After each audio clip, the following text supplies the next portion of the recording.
Bismillah ar-Rahman ar-Rahim. Dans ce TP, le TP6, nous allons essayer de séparer le code HTML du code CSS de la manière suivante. Côté ordinateur, nous allons essayer de modifier le fichier index.html que nous avons déjà créé dans le répertoire First Application. Nous allons essayer de le modifier de la manière suivante. Nous allons essayer de remplacer les deux balises link par cette balise.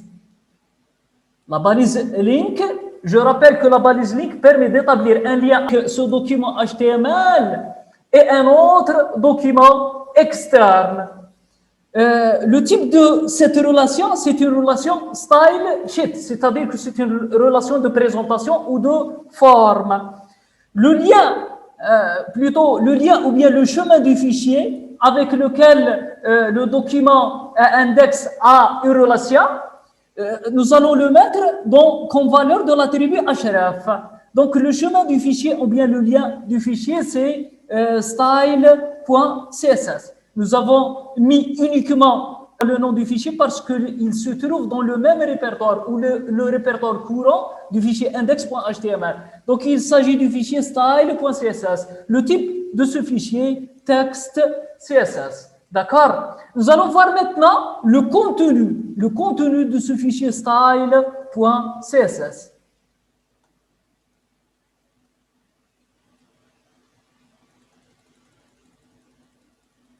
Voici maintenant le contenu du fichier style.css qui doit être sauvegardé dans le même répertoire que le fichier index.html, c'est-à-dire dans le répertoire web application. Donc voici maintenant le code de ce fichier style.css qui va commencer par une CSS Media Query, @media only screen. Dans le cas où nous avons un only screen, c'est-à-dire dans le cas où nous avons un PC par exemple, nous allons appliquer cette présentation. Et dans le cas où nous avons un only screen and max width 980, nous allons appliquer cette présentation. Remarquez bien que nous avons écrit la Media Query dans le document CSS. On l'a déplacé du document HTML vers le document CSS. Voici la Media Query. La syntaxe d'une Media Query est la suivante. Bien sûr, quand elle est séparée dans un fichier CSS, dièse media, note ou bien only, media type and expression. On doit mettre maintenant, entre deux accolade ouvrante et accolade fermante, on doit mettre le code CSS. D'accord? Donc, après avoir terminé la modification du document HTML et l'écriture ou bien la création du nouveau fichier style.css, vous allez essayer de relancer votre application à partir de votre appareil Android et à partir de votre PC et vous allez voir la différence. D'accord? Passons maintenant à l'implémentation. Donc je vais commencer par la modification du fichier index.html. J'irai à C, ensuite programme file, ensuite easyphp 1.7. www first application et je vais essayer de modifier le code du fichier index.html. Un clic droit, je vais essayer de l'ouvrir avec l'éditeur le plus simple, bloc-notes. Oui, bloc-notes.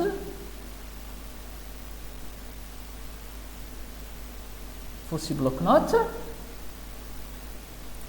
Je vais essayer d'agrandir le code. Donc nous avions déjà deux balises link. Ces deux balises doivent être remplacées par la balise que je vous ai déjà donnée. La voici, link rel, style sheet, href, et ainsi de suite. Donc je vais essayer de remplacer ces deux balises par la balise que je vous ai donnée. Cette nouvelle balise permet d'établir un lien avec le document HTML, plutôt un lien entre le document HTML et le fichier feuille de style style.css. D'accord? Je sauvegarde. Ensuite, je vais créer un nouveau fichier. D'accord? Oui, je vais copier-coller ce code. D'accord? Et je vais essayer de le sauvegarder dans le même répertoire, enregistrer sous, avec, donc dans le même répertoire.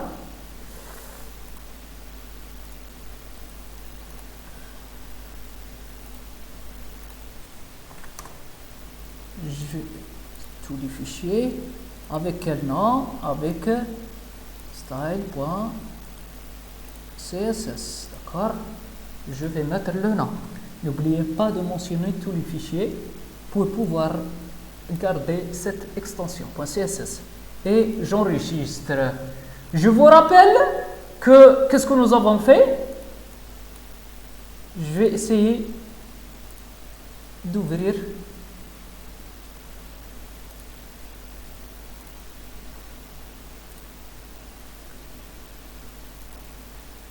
Donc voici le document index.html contenant cette balise link qui va permettre d'établir un lien entre le document index et le fichier style. Ou bien style.css. Il s'agit d'une relation style sheet. Voici le lien ou bien le chemin du fichier style.css. Puisqu'il se trouve dans le même répertoire, donc il suffit de mettre directement son nom. J'ai enlevé du fichier index.html. Qu'est-ce que j'ai enlevé? J'ai enlevé la balise média qui m'a permis la dernière fois de mettre la requête media query.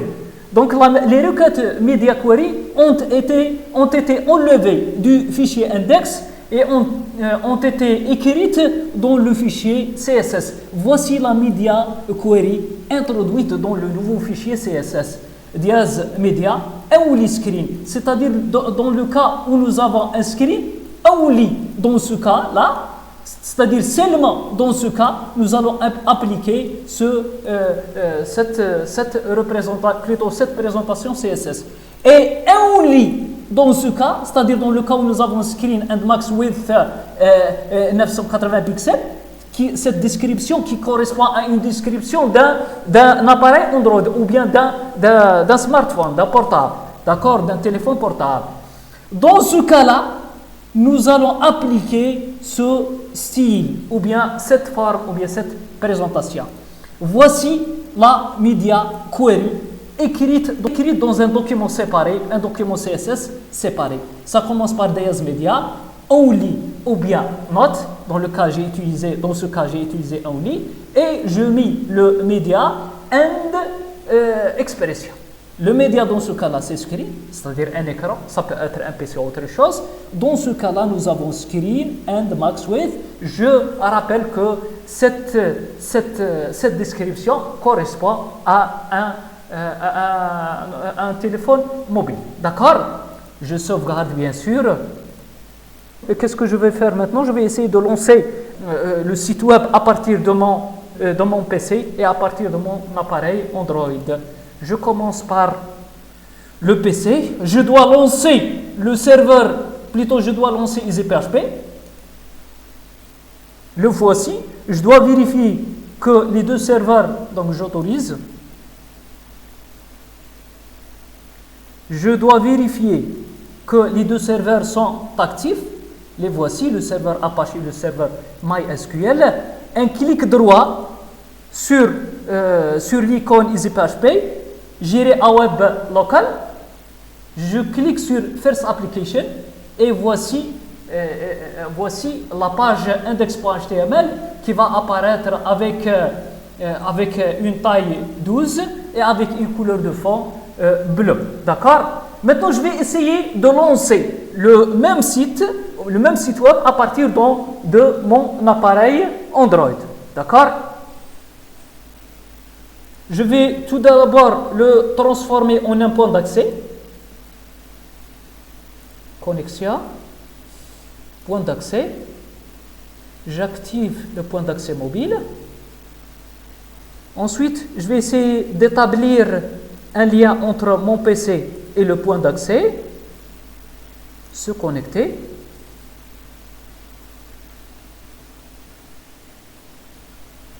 Ça c'est bon. La connexion a été établie. Je vais essayer maintenant de lancer mon site web à partir de mon appareil Android. Mais avant cela, je vais vérifier l'adresse IP de mon ordinateur. La commande IP config. Donc j'ai toujours la même adresse, 192.168.43.39.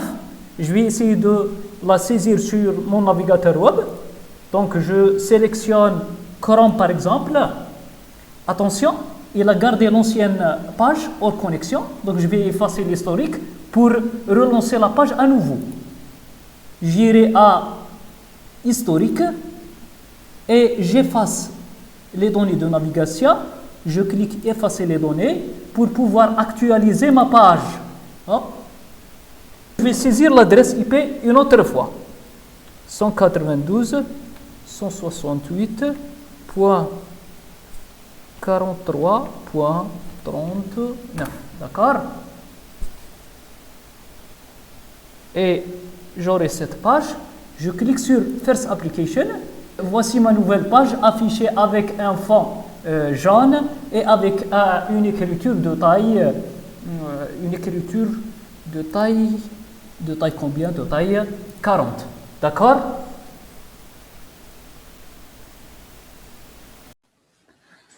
C'est la fin de ce TP, le TP6, là où nous avons implémenté un site web responsive web design avec la séparation du code HTML du code CSS.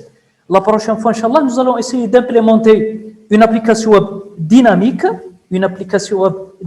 accessible à partir de notre ordinateur et à partir de notre appareil Android. Je vous rappelle qu'une application web dynamique, ou plus exactement une page web dynamique, c'est une page construite à la demande, à l'inverse d'une page web statique. C'est-à-dire qu'une page web dynamique peut varier d'une requête à une autre, alors qu'une page statique, elle est figée, elle est statique, elle ne change pas. D'accord? Donc, à la prochaine, Inch'Allah.